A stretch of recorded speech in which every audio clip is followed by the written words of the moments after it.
Okay mga kaibigan, halimbawa dumating kayong ganyan, umandar yung radiator fan. Ayan.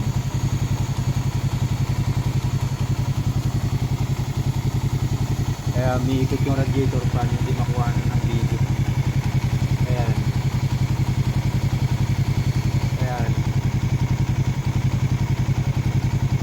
Ayan, kung napansin nyo, tumigil na yung radiator fan.